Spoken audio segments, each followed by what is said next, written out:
Avant de donner la parole à Nicolas Dose, un rappel, amis contribuables, dernières heures pour télédéclarer vos revenus si vous habitez un département dont le numéro est supérieur à 54, 75 par exemple. Par exemple, pour nous. au hasard.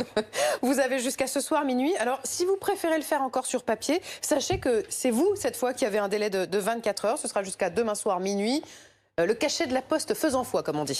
Nicolas Dose, le titre du rapport publié par l'OCDE sur l'impact du virus, il annonce la couleur. L'économie mondiale sur la corde raide.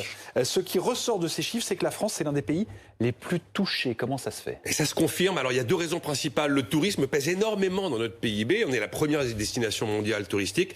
Eh oui, le tourisme était laminé, donc automatiquement, on souffre plus que les pays pour lesquels il est moins important. Et puis, on a confiné durement.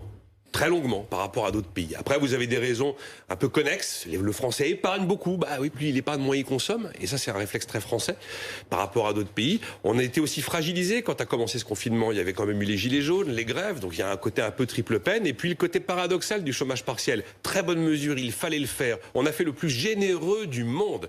Mais quelquefois, l'effet pervers, c'est que ça peut être une incitation à retarder justement la reprise. C'est pour ça que le gouvernement est en train de le resserrer depuis début juin. Mais comment on fait justement pour accélérer, Nicolas? Vous avez toutes les solutions qu'on connaît déjà, les primes à l'embauche, le chômage partiel version 2, les plans de relance sectoriels, les accords d'entreprise pour travailler plus ou moins en fonction des cas, les primes à l'achat, le plan de relance qu'on aura au début du mois de septembre. Mais si vraiment on veut accélérer, on déconfine totalement. On laisse les gens aller retravailler.